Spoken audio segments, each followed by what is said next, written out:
Hi, today I'm going to be giving my presentation on Alexander Graham Bell. Alexander was born March 3rd, 1847 in Edinburgh, Scotland. His father, who was Alexander Melville Bell, and his mother was Eliza Grace Bell. His father was a professor for speech allocation, and his mother was a pianist.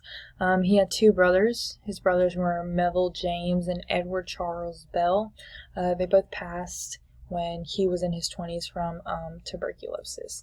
As you can see right here, down at the very bottom, that's Charles, and this one right here is Melville. Education, he was mostly homeschooled growing up until high school, where he went to Royal High School. College, he went to the University of Edinburgh. He wasn't doing too well academically, so he moved on to become more of a problem solver. And one of his first things that he invented was this device right here down at the bottom, which was used to remove the husk from the grains. This device had rotating blades and the nail brushes that easily remove the corn husk from the grains. In his move to America, he moved to Canada first in 1870, then the following year he came to America. When he got to America, him and his father implemented a system for deaf children, which was called visual speech. Visual speech is just a set of symbols that they use to represent speech sounds. And then in 1872, he opened a school of vocal physiology and mechanics. And in this school, the deaf people were taught how to speak. He married a woman named Mabel Hubbard. He worked with her when they were 15. They fell in love, and then they got married in 1877. They ended up having 4 children in total, but only 2 survived. 2 boys who died at infancy, which were named Edward and Robert. Edward was born in 1881, and Robert was born in 1883. The 2 girls were named Elise and Marion. Elise was born in 1878, and Marion was born in 1880. His first invention, which was one of his major inventions, was he started in 1871, and it started off as a multiple or harmonic telegraph in the beginning. 1873 and 74, he started becoming more interested in other things like transmitting human voice over the wires. And Thomas Watson was actually sent to try to veer him off from that path, but he ended up actually loving his idea, and they both created a great partnership. Bell was more the idea man, and Watson just had the expertise to help him bring it to life. A lot of people helped him financially, just like one of the people was Thomas Sanders, who would help fund Bell and Watson. The telephone was finally perfected and finalized in 1876. Alexander actually made a phone call to Watson and said, "Mr. Watson, come over, I want you." And he had to race against other people to try to secure the rights of this discovery, because a lot of people at the time were trying to do the same thing as well.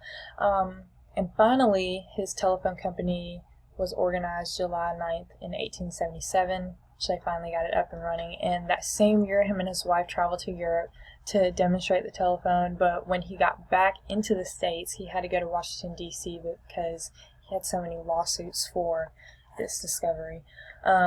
Over the next 18 years, his company faced over 550 lawsuits, some of which went to Supreme Court, but none of them ever succeeded.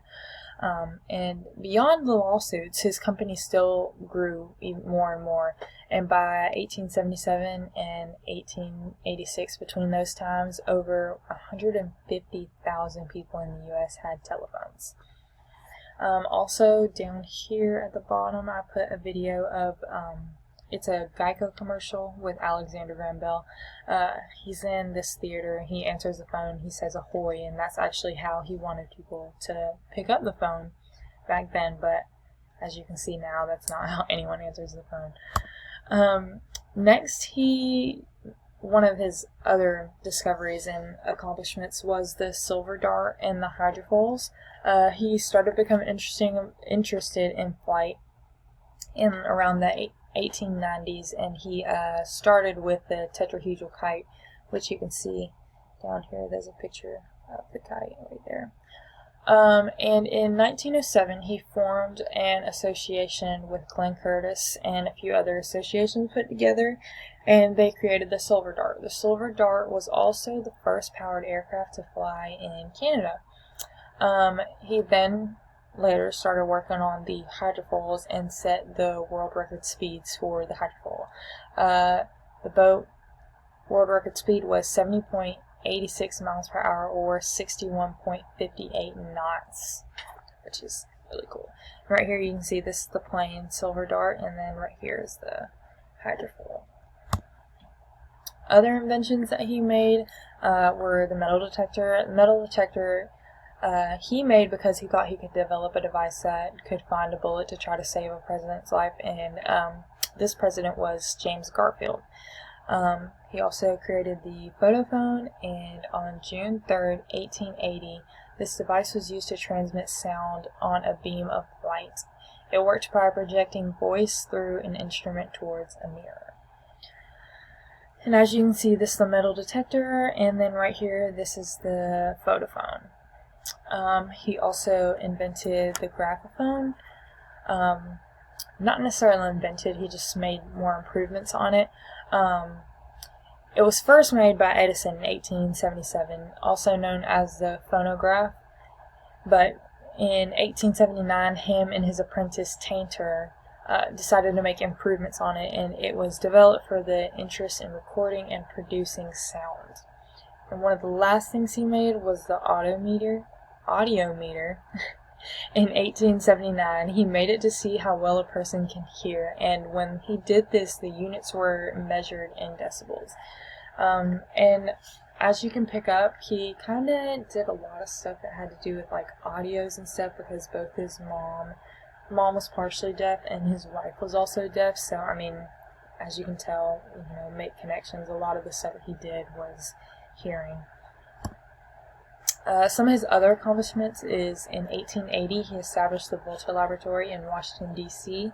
That same year he won the French Volta Prize, and with the money he devoted it to the laboratory in Washington, D.C. Turned majority of his business matters over to other people.